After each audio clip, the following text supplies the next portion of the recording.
Assalamualaikum anak-anak, kembali lagi ke pelajaran kita hari ini. Jangan lupa kalian baca doa dulu sebelum belajar, oke? Bismillahirrahmanirrahim. Anak-anak semuanya silahkan buka bukunya di halaman 11. Tema kita hari ini yaitu adalah tentang beriman kepada Allah dan Rasulnya. Oke, sebelumnya ibu mau tanya dulu, kira-kira iman kepada Allah dan iman kepada Rasul itu termasuk rukun iman yang keberapa ya? Anak-anak bisa dijawab nanti ya di tugasnya, oke? Nah, yang pertama kita masuk ke beriman kepada Allah dulu. Jadi Allah merupakan sang pencipta dan penguasa seluruh alam raya dan yang ada di dalamnya, termasuk isi-isinya, semuanya adalah ciptaan Allah. Contohnya seperti manusia, langit, hewan, tumbuh-tumbuhan, bakteri, virus, dan lain sebagainya. Lalu pertanyaannya, bagaimana kita bisa mengenal Allah? Bagaimana kita bisa tahu bahwa itu adalah Allah? Nah, jawabannya adalah kita dapat mengenal Allah melalui berbagai macam, di antaranya melalui alam semesta. Artinya kita bisa mengenal Allah melalui ciptaan-ciptaan Allah. Lalu kita juga bisa mengenal Allah melalui Al-Quran. Kenapa? Karena di Al-Quran sendiri banyak sekali menjelaskan tentang Allah Ta'ala, siapakah Allah dan bagaimana ciptaan-ciptaan Allah. Dan lagi-lagi kita juga bisa mengenal Allah melalui nama-nama Allah atau Al-Asma'ul Husna, di mana Allah sendiri memiliki 99 nama yang baik dan yang bagus. Lalu pertanyaannya, ibu mau minta kalian menyebutkan 3 nama-nama Allah atau 3 Asma'ul Husna yang kalian ketahui beserta artinya. Ya, cukup 3 ya. Oke. Sekarang kita bahas yang pertama, mengenal Allah melalui alam semesta. Nah, di situ ada beberapa gambar. Kira-kira di antara gambar tersebut nanti ibu sediakan juga gambar-gambar. Yang pertama ada gambar singa, lalu ada gambar pohon, ada gambar bakteri, ada gambar beberapa pemandangan, di laut, di air terjun. Nah, kalian bisa mencari kira-kira yang manakah di antara gambar-gambar yang sudah ibu sediakan tadi yang termasuk benda mati dan yang mana yang termasuk benda hidup. Silahkan kalian tulis ya nanti di buku tulis kalian ya. Oke, benda mati itu artinya adalah benda yang tidak bisa bergerak, tidak bisa berkembang biak ya.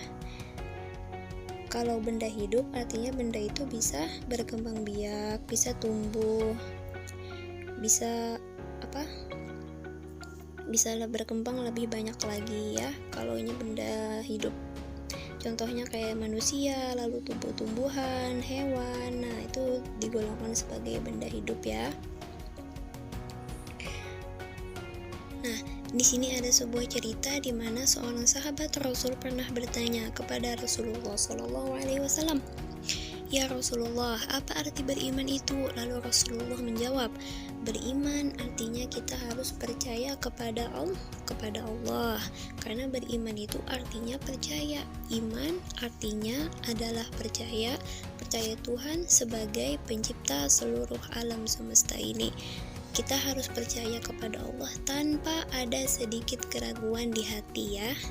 Jangan ada sedikit keraguan atau terbesit sedikit pun ingin bertanya ini itu. Kalau kita masih ada keraguan di hati, berarti kita belum yakin bahwa Allah adalah pencipta alam semesta ya. Karena bukti bahwa kita ini ada di dunia ini sudah sebagai bukti bahwa Allah itu ada. Kadang mungkin kita ada tanpa ada sang pencipta ya. Kadang mungkin ada kita kalaunya kadada sang pencipta. Kadang mungkin ada ciptaan tanpa ada sang pencipta. Jadi kalau sudah beriman kepada Allah, artinya kita sudah harus percaya dengan apa yang terlihat maupun dengan yang tidak bisa dilihat. Kenapa? Karena kita ini adalah hamba Allah dengan memiliki keterbatasan. Jadi kita tidak bisa menjangkau apa yang di luar dari pemikiran kita, apa yang di luar dari otak kita. Contohnya nih, kayak apa bentuk surga, kayak apa bentuk neraka. Kita kada pernah melihat bayangannya,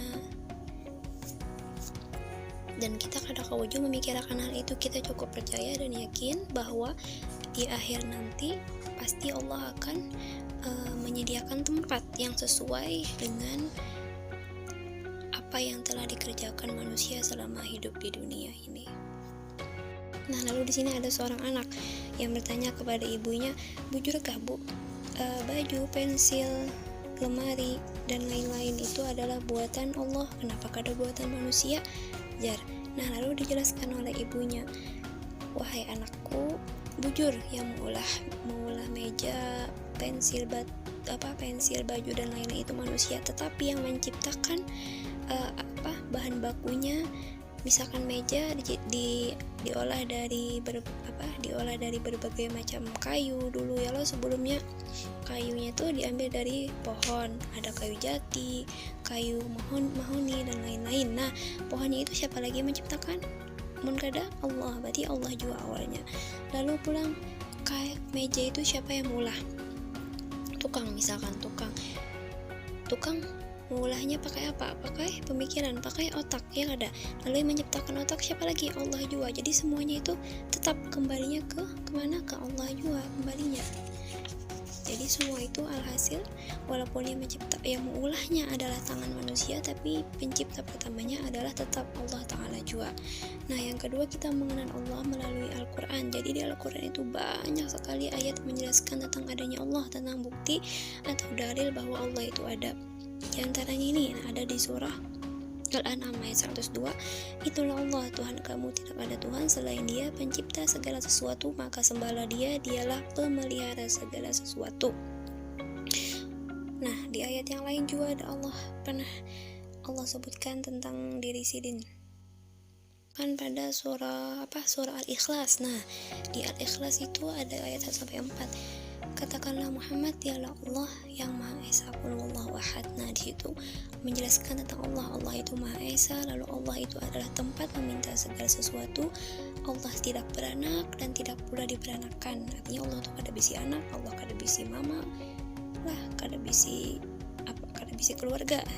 Walam yakul lahu kufuwan ahad, dan tidak ada sesuatu yang setara dengan Allah. Nah, itu sudah cukup menjelaskan bahwa Allah itu Esa, kada ada duanya. Allah itu adalah tempat kita meminta pertolongan, kada beranak, dan kada ada yang setara lawan Sidin. Nah, oke, sampai sini dulu penjelasan dari Ibu. Kan kalian jawab ya tadi beberapa pertanyaan yang sudah Ibu tanyakan di awal video tadi. Jadi tolong disimak baik-baik. Cukup sekian dulu penjelasan materi pada hari ini. Terima kasih banyak. Wassalamualaikum warahmatullahi wabarakatuh.